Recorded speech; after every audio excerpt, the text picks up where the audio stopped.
Hey, it's Sam here from Kitchen Gadgets Club, and I've got a brand new episode on the Magic with Gadgets podcast today, and I'm talking to you about the biggest lie that has ever been told and written about as far as how to convert an oven recipe to the air fryer. I mean, this is important, and this is something that I don't think gets discussed enough. So here's something interesting. Our air fryer time and temp chart, that one here right behind me, do you know how many copies it's sold now? And I may say this is not to gloat, but to prove that people really need help as far as understanding air fryer times and temps. And it has sold more than 80,000 copies now worldwide. And it was an idea that I actually had when we were at the photo shoot for our second cookbook, Air Fryer Easy Every Day, and I was just thinking about it, and it was the amount of times I get asked how long to cook something for and at what temperature. I must answer hundreds and hundreds of those messages every single week, and I just point people towards our air fryer time and temp chart if they want more information. But do you know what the lie is that you sold? If you actually Google this right now, you'll find this exact information.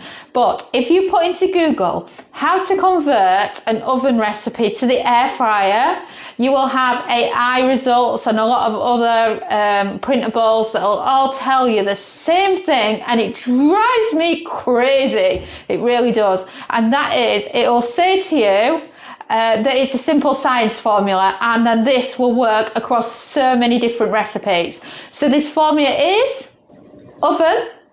Let's say you're cooking something in the oven at 200 Celsius, 400 Fahrenheit. It will say reduce the temperature by 20 degrees.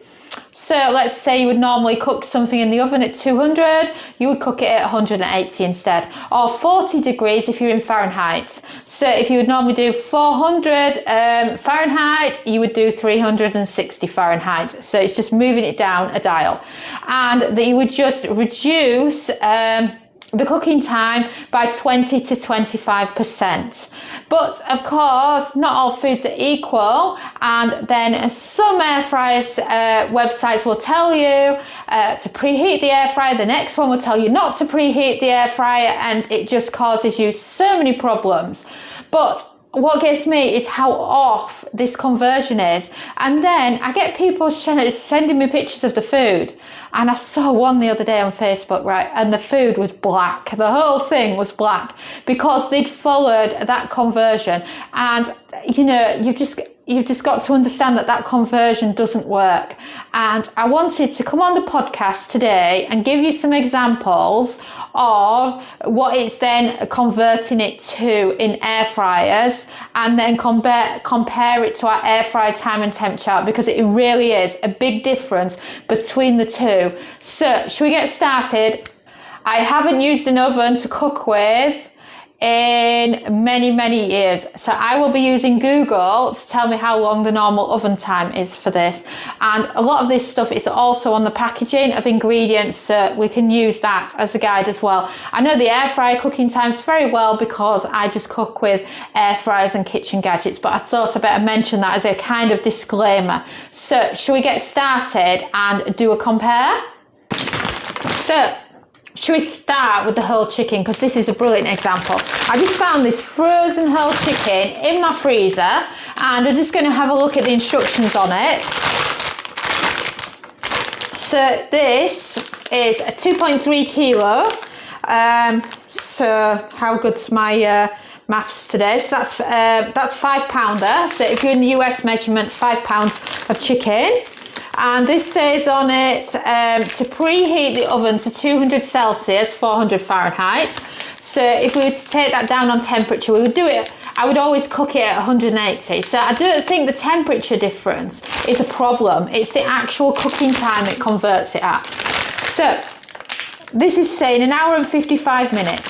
So if I was to take 20% off the cook time, then this would take it to, I've rounded it up, to 90 minutes. So 90 minutes to cook a whole chicken in the air fryer for, which is absolutely ridiculous because a large, extra large whole chicken in the air fryer would not take more than an hour and 10 minutes. So this is having you, if you're following these converters online, another 20 minutes onto the cook time. So if you naturally followed this as a new air fryer user, cooked your chicken for an extra 20 minutes, then you would have seriously overcooked chicken. I mean, that is worrying.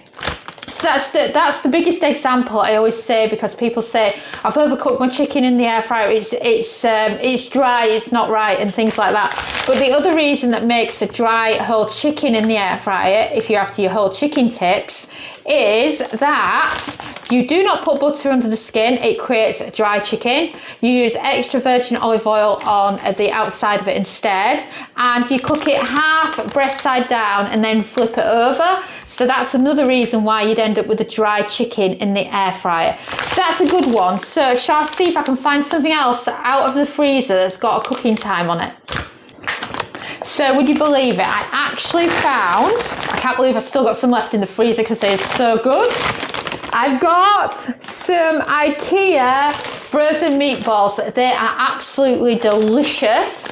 And what I've got here is, I've got a partial amount. But what's interesting here is I find that the frozen food is closer on an oven to air fryer conversion, even though I would say it's still not quite right. So for example, with these, it's saying that you need to cook them at 180 Celsius, that's 360 Fahrenheit, for 20 minutes for the frozen meatballs on the packaging.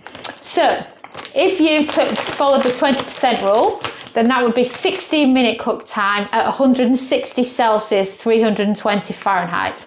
Personally, for IKEA style meatballs, I would actually do 180 Celsius, so it doesn't need a drop in temp. You only cook it 160 for foods that you're really reheating, rather than doing it for frozen food.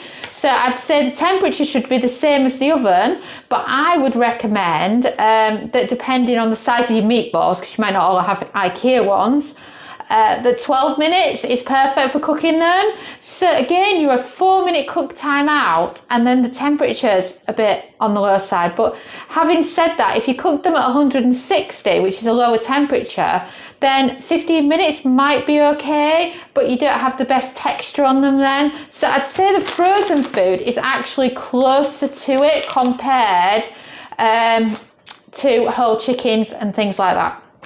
So that's two examples. We've got a frozen food there, and we've got a whole chicken. So shall I have a look? Because there's certain foods I know off the top of my head how long they take to cook. I can Google them from reputable sources and see what the oven time and temp's like, and then we can have a look, can't we? So the number one food for cooking in the air fryer, the favourite one of all time, the most searched for one. Even my publisher knows what this is, and she doesn't even have an air fryer because I talk about it so much. And that is air fried chicken breast. So I thought that that was a key one, because in our time and temp chart, we have it for small, medium, large, and we have it for different varieties of it. So I thought it's one of those foods that we all put in our trolley every week. Let's see how that compares. So according to that, 220 Celsius for actually temperature here, and then for cooking time, 20 to 25 minutes. So if you were then to convert that to the air fryer, you would be looking at 200 Celsius, that's 400 Fahrenheit, if we're going down the 20 degrees. And then you would be saying their cooking time is 20 to 25 minutes. So then you're assuming about 16 minutes maybe, depending which area you're going in. So I would say if I was converting that, 16 to 18 minutes maybe, 200 Celsius, 400 Fahrenheit. And I mean, oh my God, you cannot cook a chicken breast like that. First of all, there's no preheat again, like there is in the oven. You wouldn't with an air fryer. And then you wouldn't cook it at 200 Celsius, you would do it at 180 Celsius, because 200 Celsius in an air fryer is for browning food, making food crispy on top. It is not for regular cooking. So of course you're another 20 degrees out there, because you would normally do it at 180 Celsius. and then your cooking time would be 20 minutes. So your cooking time hasn't actually shrunk that much on a chicken breast compared to the oven, you know. So if you're thinking that the problem you've got there is it's telling you a less of a cook time than what it is. So your chicken's not going to be hitting its 70 Celsius or 165 Fahrenheit internal temperature or above that you need for safely cooking chicken. So that's a problem there, because, you know, it wouldn't matter so much if you were just doing something like toast in the air fryer versus the oven, or some frozen mozzarella sticks, but it's a serious food safety issue if you're cooking chicken breasts at too high a temperature and for not long enough, because your chicken's not actually going to be cooked.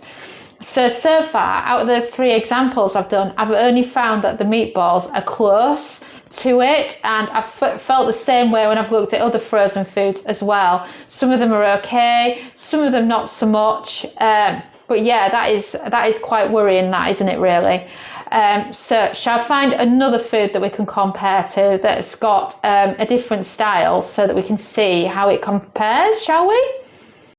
So another one has to be the roast potatoes, because it's something that people classically cook in the oven, and it's one of the foods that's delicious in the air fryer. So for that, it's saying 220 Celsius to 200 Celsius, to 220 Celsius.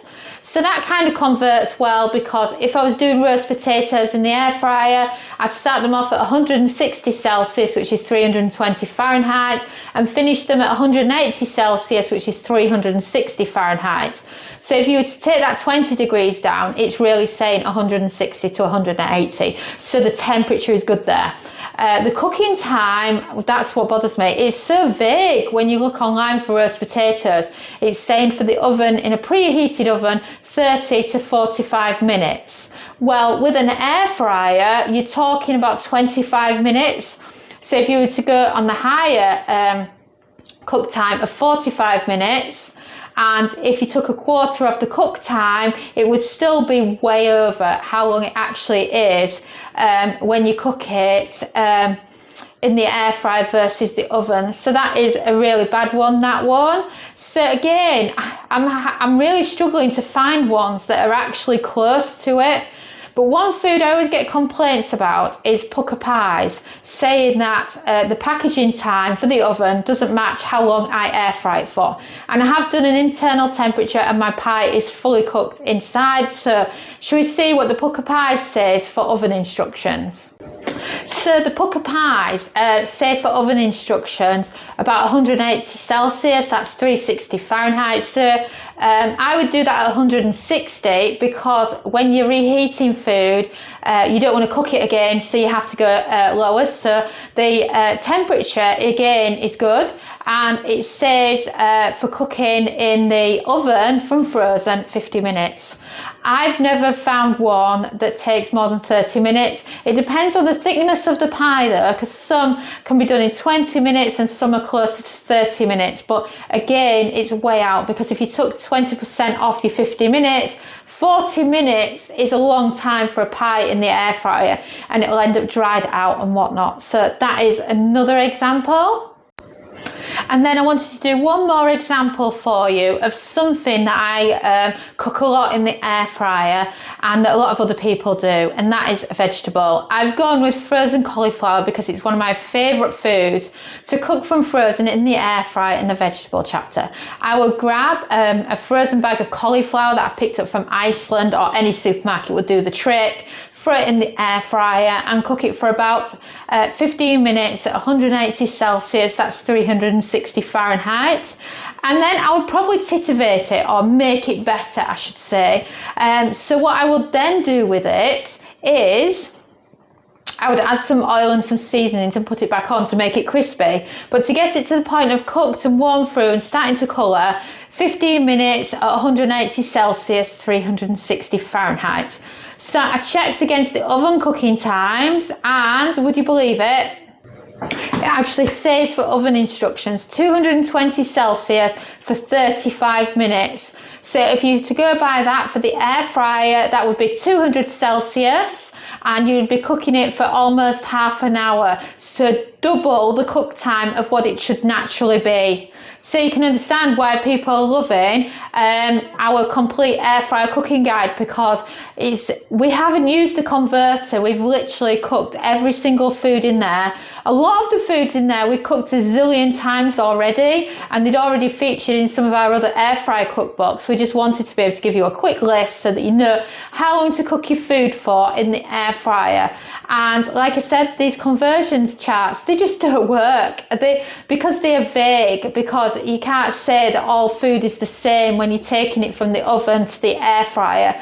So I just wanted to make you aware of that, and to remind you that we've got a brilliant air fryer cooking guide. If you've not got it already, it has got more than 2,000 reviews on Amazon as well, and it does really, really well for helping people in the kitchen. It is also a Sunday Times bestseller. Yes, I made an air fryer chart a Sunday Times bestseller. It just sounds so wrong to say that, doesn't it, when it's not a big book or a proper cookery book? But yes, I did, and it has continuously been selling ever since we had it published, and it's just a brilliant one for you for learning the time and temps. And the way we did it differently is we based it among the most popular air fryer foods of all time.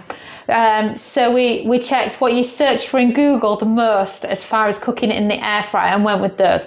We didn't go with any obscure food or any trending food that you see on TikTok. It is literally the food that you ask to cook the most. Like I've mentioned before, the chicken breast, your chips, your wedges, your vegetables, your frozen food, your vegetarian favourites, all your regular reheats and things like that. So if you've not grabbed a copy, it is such a lifesaver as far as air frying is concerned. And of course, I hope you've enjoyed this podcast episode. I just really wanted to show you what it was really like when you see these time temps out there, and how they actually really compare for you. So I hope you enjoyed it. Thanks so much for listening. And you can find us on social media. We're on Facebook, Pinterest, TikTok, and of course Instagram. And you can also subscribe to our YouTube channel, or why not head over to KitchenGadgetsClub.com/newsletter and join our weekly newsletter, where we go into detail about all our favourite kitchen gadget recipes, tips, tricks and resources. And a ciao for now.